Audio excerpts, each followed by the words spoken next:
Hello everybody, this is Lauren, the Cheerful Baker. I'm very close today. I am glad that you are joining me, and today I'm going to show you how I make this super cute cookie. So if you are on, I would love for you to tell me hello and where you're from. We are going to talk about royal icing transfers. So if you are a Cheerful Box subscriber, then you already have this cookie cutter. It was from the last month, and it was, the box that I did last month was the Dog Days of Summer. And this was one of the cookie cutters in the box, and it was just a little cute Christmas or a cute birthday candle. And so we are going to show, or I'm going to show you how to turn that into a very spooky Halloween candle. While we're waiting, let me show you another couple of cookies that I turned into Halloween cookies. This was the dog cookie cutter, and I turned it into a very spooky skeleton cutter for Halloween. And then another one that I did was this cutter was the paw, and I turned this into a fun monster. And then let's see, did I do one more? I always forget what I do. I think that's all the ones that I did from the last box. So, oh good, somebody gave me a heart, so somebody can see, you all can see me. So tell me, I would love to know if you all are familiar with royal icing transfers. If you're on, just say yes, I use them all the time, or no, I don't use them very much. I did not use royal icing transfers when I first became a cookie decorator because I didn't really know how to use them. But now they are literally the greatest thing in the world. They are such a time saver. And so if you go to my website, which is www.cheerfulcutters.com. Well, hey, Nancy, and hey, Kathy. If you go to my website, you'll see several royal icing transfer sheets that I sell on there. They're only $1, so they're really cheap, and you can download them right away. One that I'm going to add today, as soon as we get off, is this one. And I have two sizes. One of them is the large, and that's what we're going to use today. And then the other one, let me show you, is the small. And I'll be honest, the small is a lot more difficult to use, but it's super cute. Let me show you. It's super cute, like on a tombstone. You could even do the front of this one on the candle. But I prefer the bigger one, but some people like smaller ones. So I'm going to have both sizes on there. Now, the way that I make royal icing transfer, or the way that I use royal icing transfer sheets is, let's see, I just broke the one that I was going to use. So let me peel off another one without breaking it. I print them off like this, and then I put them in a plastic sleeve. I think that's the easiest thing to do. You could also put these down on a, you could put wax paper on top of them. That works really well. Good morning.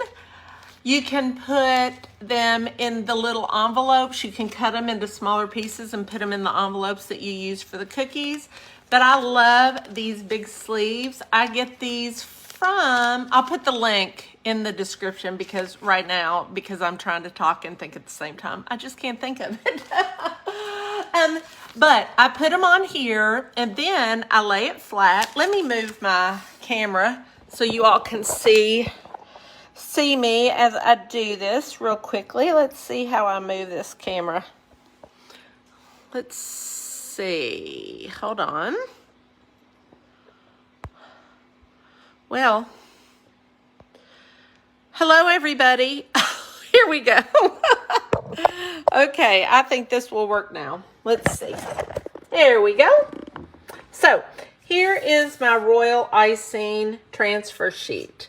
And all I do is I'm going to take my thick piping consistency icing.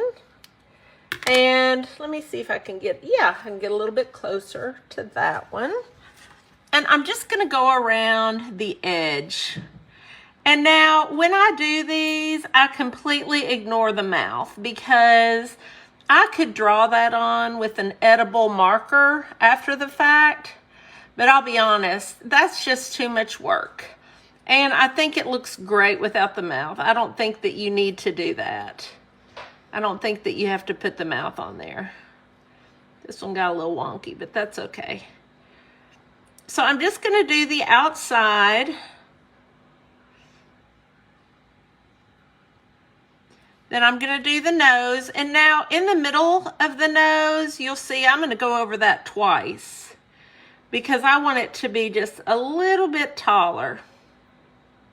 Okay, so I do it once. I'm going to do it twice.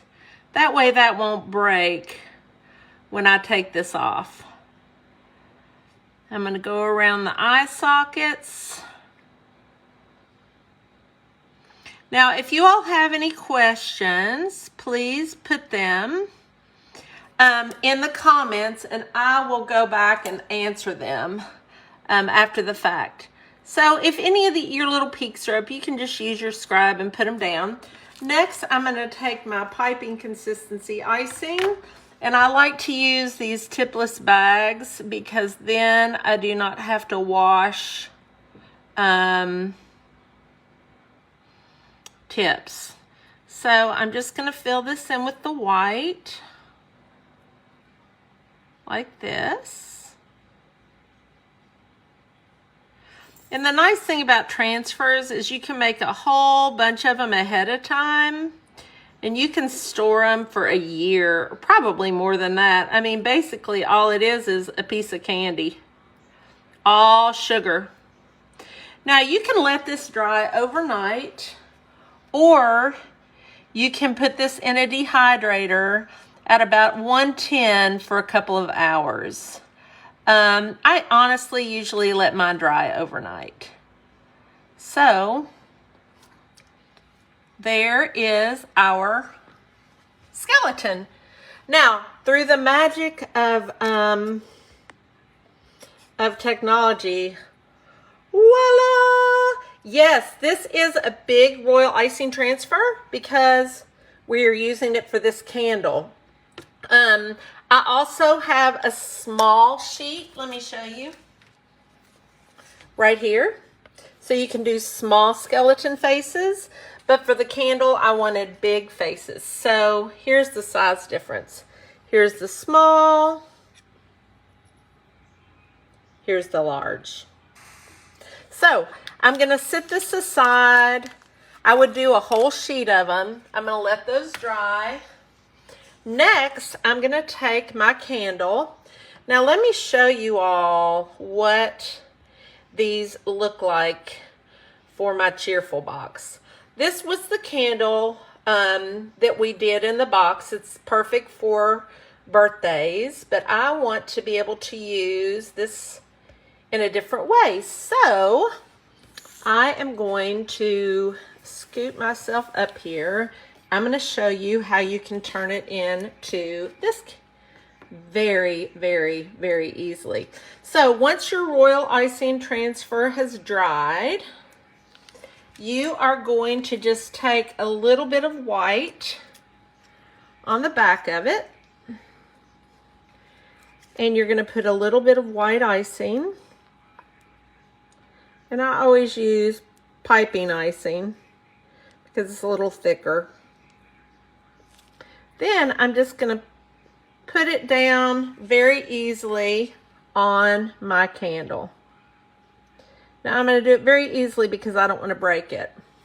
Okay? Next, I'm going to take my orange piping consistency icing, and I have it in my bag, so I'm just going to cut a little bitty hole in it. And this orange is orange. Let me see if I have it sitting here. It's orange from Master Elite. I think it's such a pretty color. Hey, Dorothea. And I have a coupon code. I will also put that in the comments in case you all want to try that out. So what I'm going to do is I'm just going to go around the edge of my flame. Now, I could make this red, yellow, and orange, but since it's Halloween, I thought it just looked fine to be one color. Then I'm going to take my piping. Make sure y'all can still see that. Yeah. I'm going to take my piping icing, and I'm just going along the side.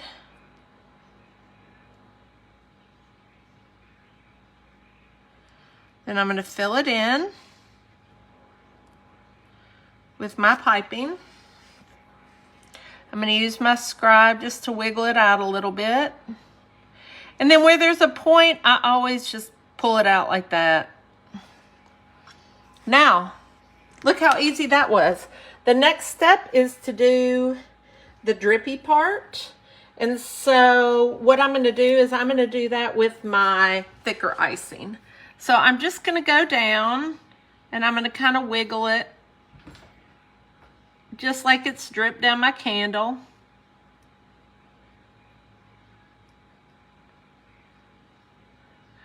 There's no right or wrong way to do this. And then I'm going to move it up and I'm going to make sure that I have filled in that space in between the candle. Do you see? In between the candle and the flame. Because I don't want there to be any space there, because that's not the way it would look if it was really drippy. And ta-da! We are done. I mean, how easy was that cookie? It took, I don't know, what, 3 minutes maybe? So that is how you can use royal icing transfers super, super easily.